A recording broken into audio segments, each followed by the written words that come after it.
Yesterday, Gaijin released the first 2 devlogs for the next update, so we could see the trailer as early as this next week, which would mean the dev server could even be next weekend.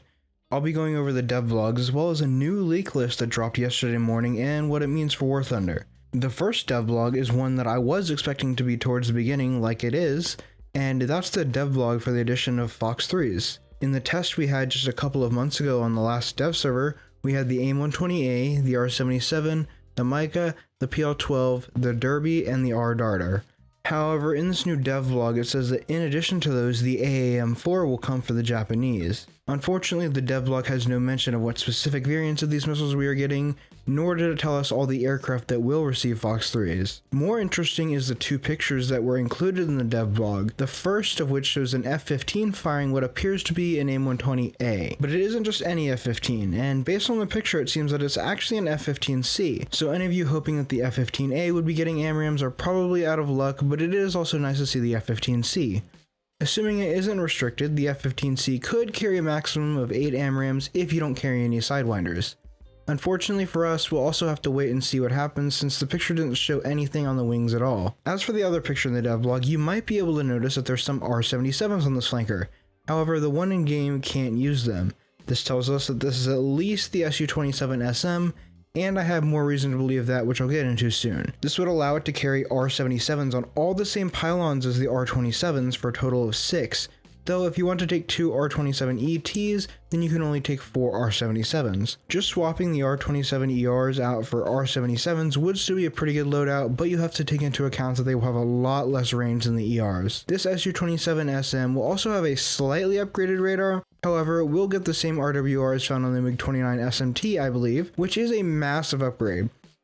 Also, real quick, I would like to thank my channel members, so thank you to Freezing Coldman, Jack Thomas in Tier 1, thank you so much to Highlight 132 in Tier 4, and special thanks to Creamy in Tier 6. Thank you all again so much for supporting the channel. Now before I get into the new leak list, I did very quickly want to mention this other devlog, which was on the XM800T. Just to point out that this confirms the already reliable leak list once again. I had gone over this original list a couple of videos ago, so I won't go in super detail on any vehicles that overlap in this new list. As you can see from this list, it is fairly long, and while I am primarily interested in air vehicles, I will quickly go over the ships and tanks first.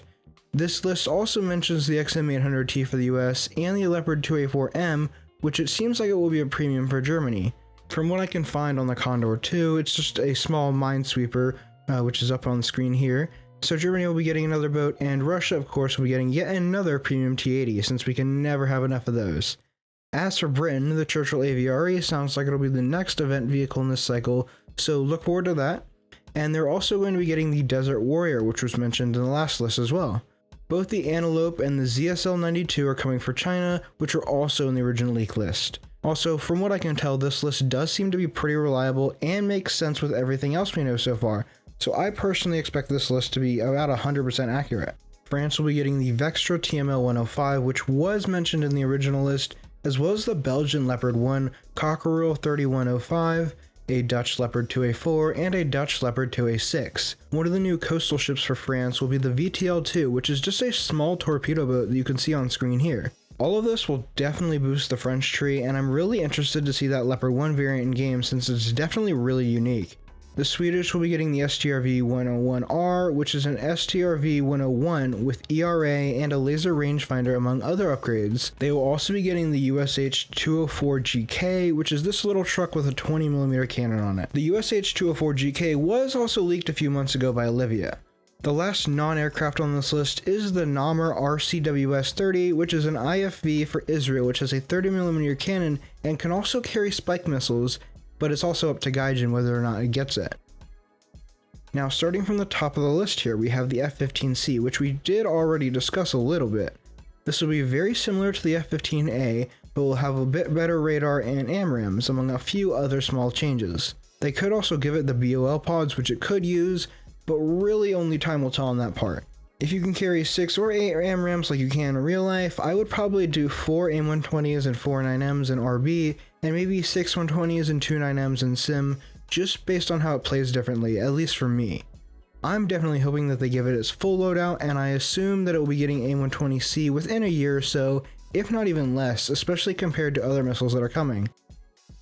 Germany will be getting the F-4F Ice, which again is really the only option at this time since the Eurofighter Typhoon is still way too good for this game, despite what some people may think. The F-4F Ice will be able to carry 4 AMRAAMs as well as 4 AIM-9L/I missiles, which are essentially pseudo AIM-9Ms. It will also have the APG-65 radar, which is the radar in the F-A-18 Hornet. This will make it a little less painful, but it will still be an F-4 Phantom fighting F-15s and Su-27s among all the other top aircraft. Though in a true BVR fight, it won't be as bad, and I plan on having a few videos doing BVR with various planes after the update releases.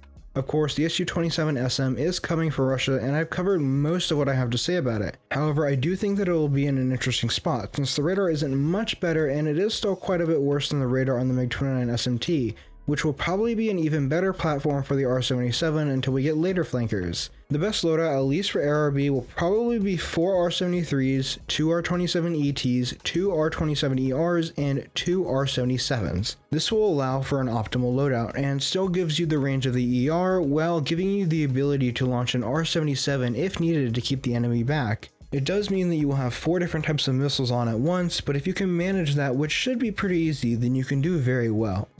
Britain will be getting the MiG-21 UPG, or better known as the MiG-21 Bison, as a premium. This is a modernized MiG-21 BIS for the Indian Air Force, so it can carry the R-60M, R-73, R-27R or T, and the R-77. Whether it will get the R-77 or not is yet to be seen, but I personally suspect it will since it is coming with the Fox 3 update. While I understand some may be upset that it isn't going to Russia, it will be very helpful since Britain desperately needs a new top tier premium since the F4J UK is utter dog shit.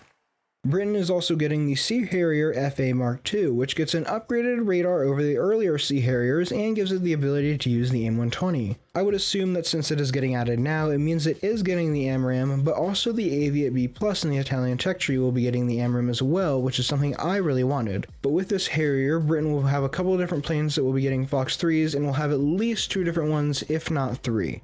Japan will be getting the F-15J MSIP, where they will be getting the AAM-4, which is about on par with the AIM-120C variants. They will be getting one of the better Fox 3s in-game, and coupled with the F-15, it will make a very strong combo. And the F-15J MSIP, of course, will be getting a better radar and could receive even better missiles down the line.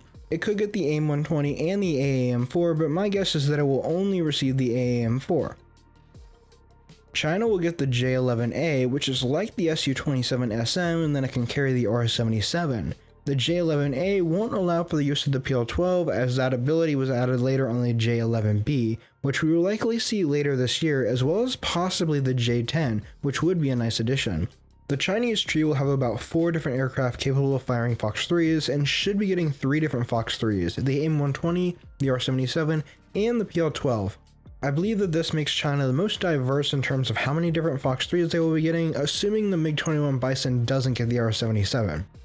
Italy will be receiving a new premium plane in the form of the Brazilian AMX International, or as this list designates it, the A1A, which I personally plan on getting as I enjoy the tech tree AMX a lot. It should have very similar weapons and sit at a similar, if not the same, 10.3 BR.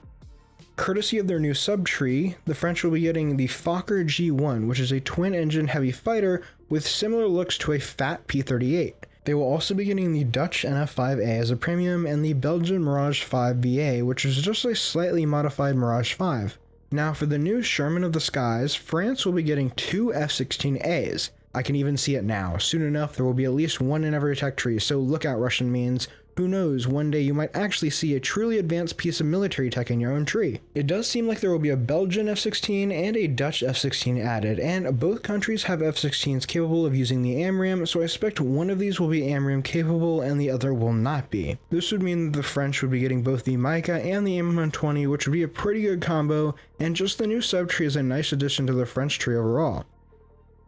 While I did lightly cover most of this, I do hope you guys enjoyed it, and please let me know if there's any specific videos you'd like to see me make in the future. Also, if you did like the video, please make sure to subscribe since it'll help me out a ton.